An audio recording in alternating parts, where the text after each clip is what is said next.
Assalamualaikum. Welcome to another episode that is about Unit 18 Electronics, taken from class 10 NBF new book federal board की जो है physics की 2025 की latest और हमारा एजेंडा है एमसीक्यूज को सॉल्व करना और ये एमसीक्यूज जो है वो इफेक्टिव हैं ना सिर्फ क्लास 10 वालों के लिए बल्कि वो बच्चे जो कि एंटी टेस्ट ईटा एंटी कैट और जो अपनी बैचलर्स के लिए या आगे फ्यूचर के लिए तैयारी कर रहे हैं उनके लिए काम आने वाले हैं so the only favour you can do is to please like this video and subscribe to this channel start करते हैं the approximate potential barrier for germanium and silicon transistors are dash respectively. अच्छा, आपसे पूछा गया है potential barrier यानी average potential barrier के बारे में। ठीक है, ट्रांजिस्टर्स क्या होते हैं?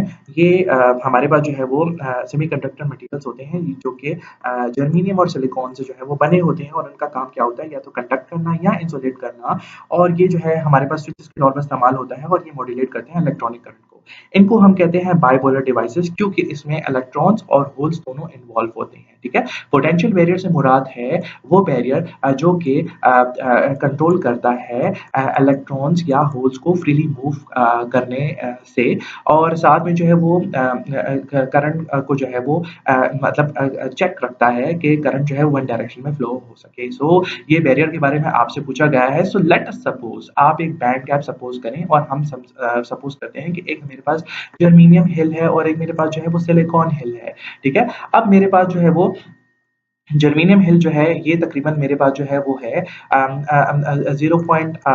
ठीक है 66 इलेक्ट्रॉन वोल्ट और सिलिकॉन हिल जो है मेरे पास है 1.1 इलेक्ट्रॉन वोल्ट। ठीक है, इलेक्ट्रॉन वोल्ट क्या होता है? Energy gain by electron when accelerated through 1 volt. Okay, so अब मेरे पास जो है फर्ज करें मैं रोल करता हूँ इलेक्ट्रॉन्स को, ठीक है, और साथ में होल्स को। ठीक है, अब वो रोल हो रहे हैं। ठीक है, अब मुझे बताओ कि यहाँ पर जर्मेनियम जो है जर्मेनियम का जो बैरियर है वो कम है। ठीक है, वो कम है बनस्बत सिलिकॉन के क्योंकि जर्मेनियम को कम एनर्जी चाहिए होती है। ठीक है, कंडक्ट करने के लिए।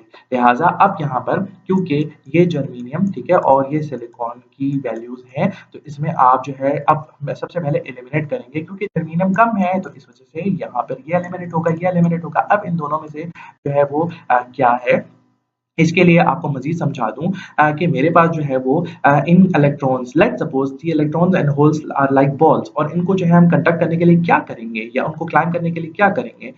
वी जस्ट नीड ठीक है 0.3 volt and 0.7 volt that is just enough. ठीक है, टू क्रॉस दिस बैरियर। ठीक हो गया? So the right option is option A. The second MCQ the current ratio of a beta is. ठीक है, तो हमारे पास जो है वो द बाइपोलर जो ट्रांजिस्टर है उसमें मेरे पास क्या क्या होता है पहले मैं वो आपको बता दूं। ठीक है, एक तरफ मेरे पास होता है इमिटर और दूसरी तरफ मेरे पास जो है वो होता है बेस। ठीक है, और तीसरी तरफ मेरे पास क्या है?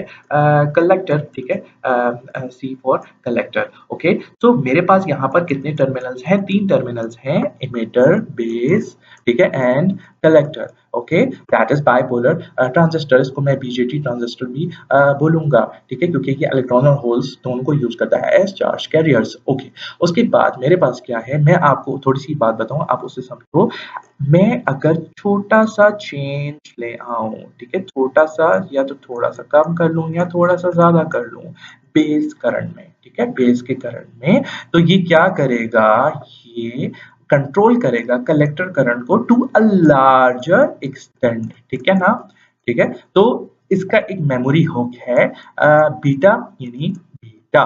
तो बीटा का मेमोरी हुक मैं आपको थोड़ा सा समझाऊंगा, बिग ओवर स्मॉल ना, बिग ओवर स्मॉल, ताकि आप लोगों को जो है वो ये भूले भी ना, याद रहे। ठीक है, तो बिग ओवर स्मॉल यानी इसका मतलब बिग क्या है इस टाइम पर? बिग करंट जो है वो मेरे पास कलेक्टर करंट में है और स्मॉल करंट जो है वो बेस करंट है। ठीक है, तो इसका मतलब कलेक्टर करंट जो है मेरे पास क्या है? आईसी और बेस करंट मेरे पास क्या है? आईबी।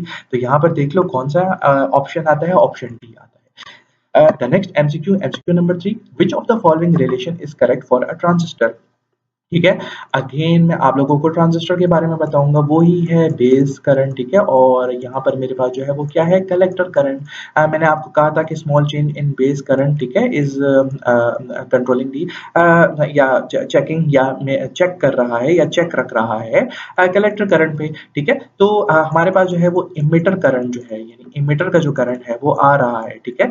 तो वो किसके बराबर होगा, तो sum of the base current and collector current, ठीक है ना। तो यहाँ पर मेरे पास जो है वो यहाँ पर कौन सा ऑप्शन राइट ऑप्शन होगा, I is equal to I C plus I B. और अगर आपको मजीद इसको समझना है तो आप समझो एक नलका होता है ना, नलका वाटर टैप, ठीक है।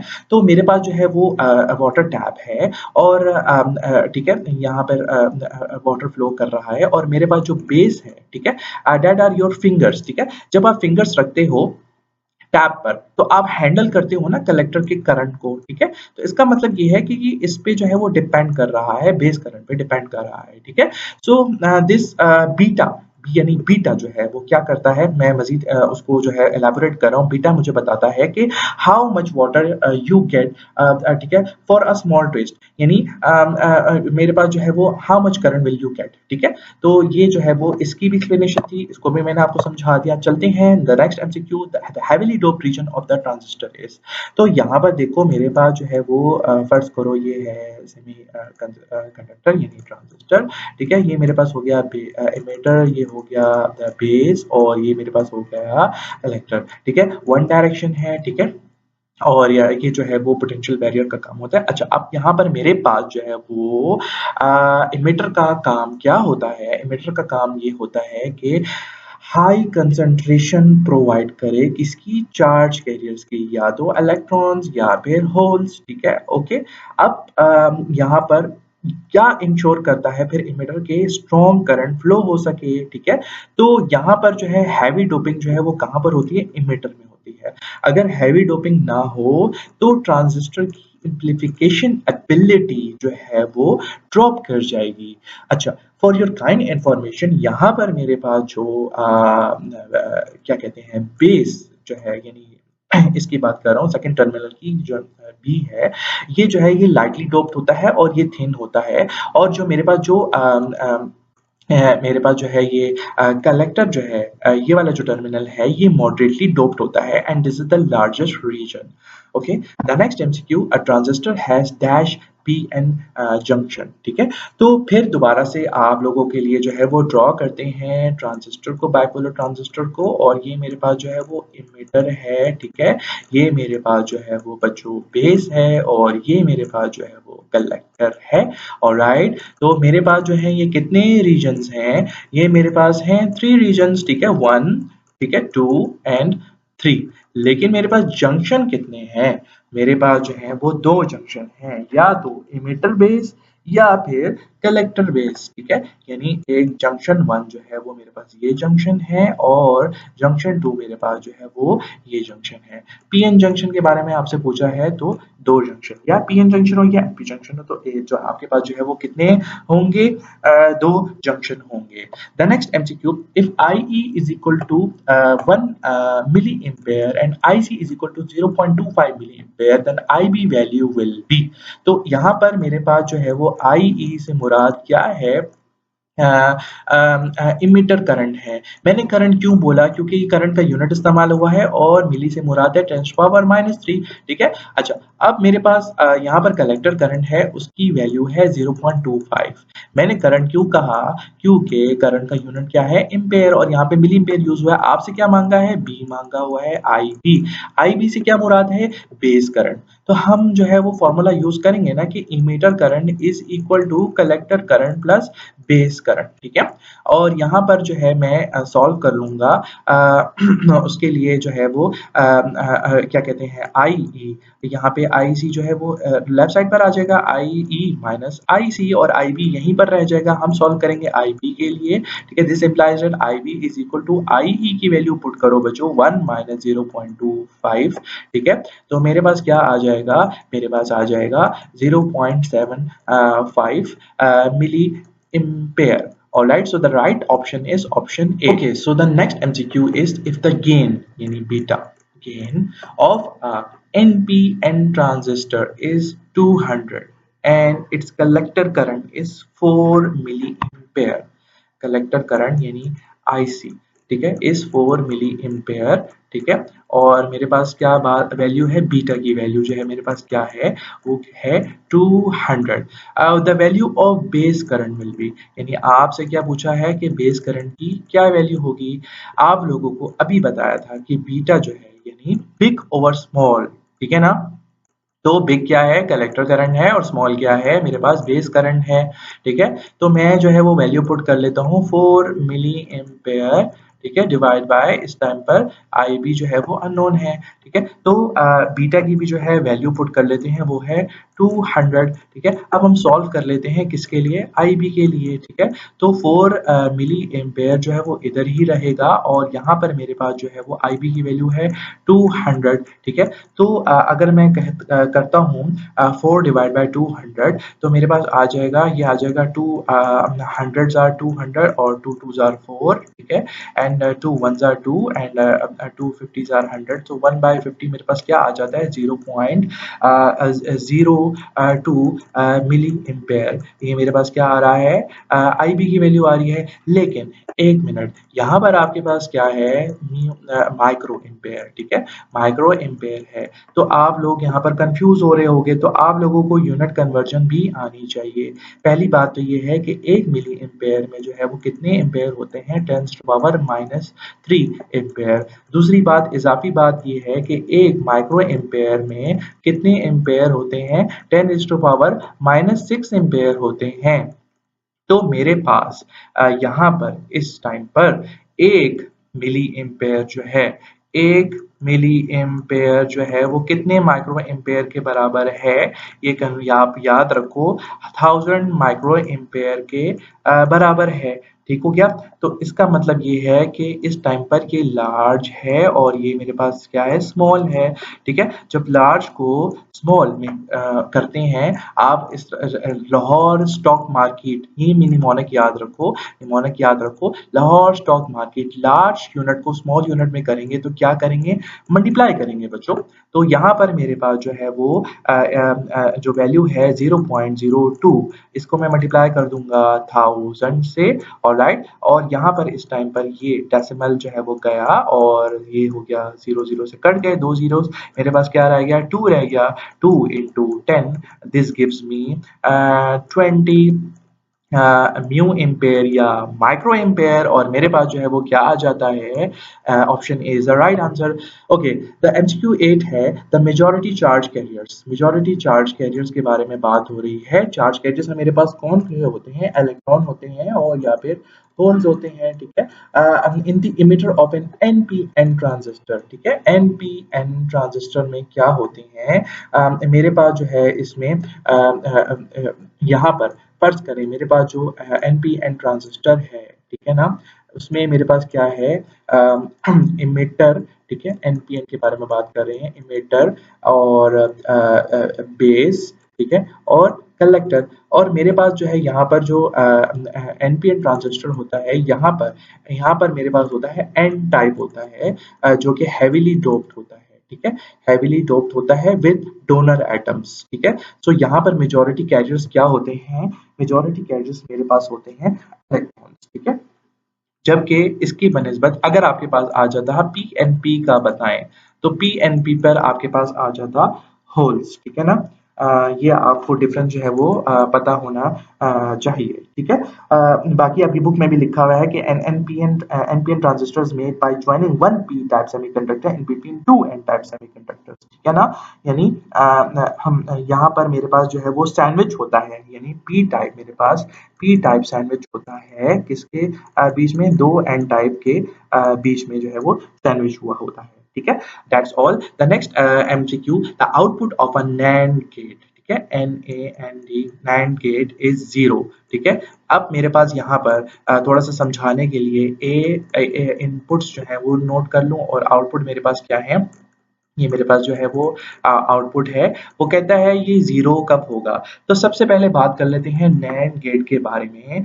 नैंड गेट मेरे पास जो है वो जो है वो यहाँ पर उसमें सबसे पहले उसको उसका जो है सिंबॉलिक सर्किट बना लेते हैं। ठीक है, ये मेरे पास जो है वो इनपुट्स हैं। ठीक है, ए बी, ठीक है, और मेरे पास जो है वो आउटपुट जो है वो क्या है, एक्स है। ठीक है, और इसका जो मेरे पास जो बूलियन एक्सप्रेशन है वो क्या है कि एक्स इज इक्वल टू ए, ठीक है, बी, ए इंटू बी और बार। ठीक है, तो मेरे पास जो है नैंड गेट जो है वो कॉम्बो होता है किसका, एंड गेट का, और किस चीज का, followed by a NOT gate. ठीक है, combo of AND gate followed by a NOT gate. ठीक है, तो ये कब फेल होगा, ये जो नैंड गेट है ये कब फेल होगा, क्योंकि फेल का मतलब जीरो, कब फेल होगा, जब मेरे पास जो है एवरीथिंग विल बी ट्रू, यानी ए भी वन होगा, बी भी वन होगा, तो मेरे पास क्या होगा, आउटपुट है वो जीरो होगा।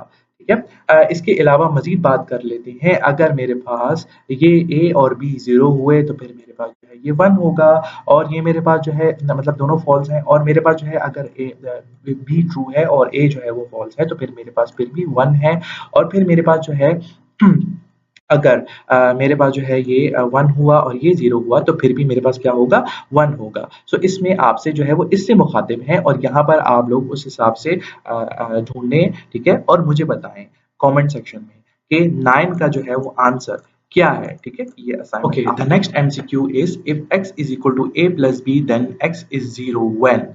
अच्छा, आपसे क्या पूछ रहे हैं कि x is equal to a plus B है, और सबसे पहले तो क्या करेंगे, आप लोगों ने क्या करना है कि आप लोग इसको रिकॉग्नाइज करो ये कौन सा गेट है।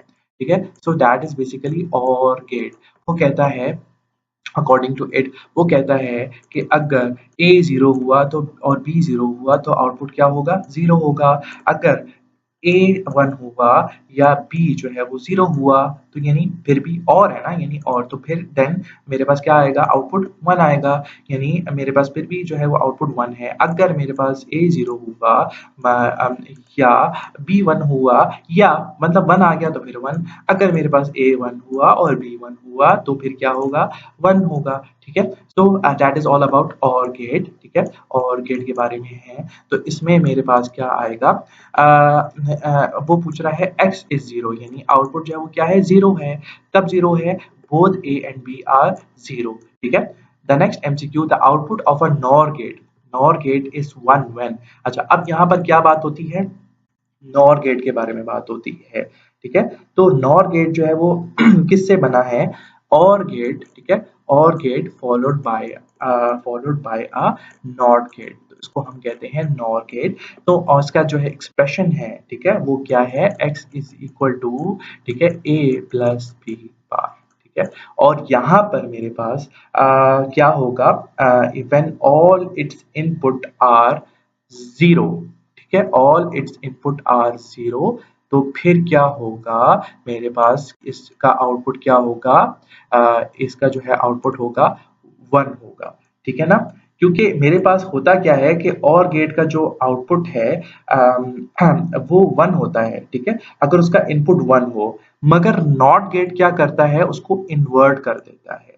तो इस वजह से यहाँ पर मेरे पास ए बी और आउटपुट है। ठीक है, इसको थोड़ा सा एक्सप्लेन करते हैं, अगर ये जीरो हुए दोनों के दोनों तो मेरे पास आउटपुट क्या होगा, वन होगा, और ये किसने इन्वर्ट किया, ये नॉट ने इन्वर्ट किया। ठीक है, और मेरे पास अगर ये जीरो और ये वन हुआ तो फिर मेरे पास क्या होगा, जीरो होगा। ठीक है, अगर मेरे पास जो है वो वन और जीरो हुआ, मतलब और गेट तो कहता है यहाँ पे वन होना चाहिए ना, लेकिन यहाँ पर क्योंकि ये नॉर गेट है तो ये इसको नॉट गेट जो है वो इन्वर्ट कर देता है और इसको कर देता है जीरो, और यहाँ पर मेरे पास वन और वन था। अगर आपको याद हो, मैंने आपको बताया था और गेट इसको क्या कर देता था, जब होता था तो आउटपुट क्या होता था, वन होता था, लेकिन इधर यहाँ पर क्या किया, नॉट गेट ने इन्वर्ट करके इसको क्या किया, जीरो कर दिया। ठीक है, तो that is all about MCQ 11। MCQ 12, the logical operation perform by this gate is. अब आपके पास यहाँ पर ये फिगर दिया हुआ है, और ये मेरे पास इस टाइम पर एक्सप्रेशन है, यानी सर्किट एक्सप्रेशन है, और ये मेरे पास क्या इंडिकेट कर रहा है, हमने इस बारे में पढ़ा है पिछले एमसीक्यू में, and that is basically NAND gate. ठीक है, that is all about it. जज़ाकल्लाह खैर। अस्सलाम वालेकुम वरहमतुल्लाहि वबरकातुहू।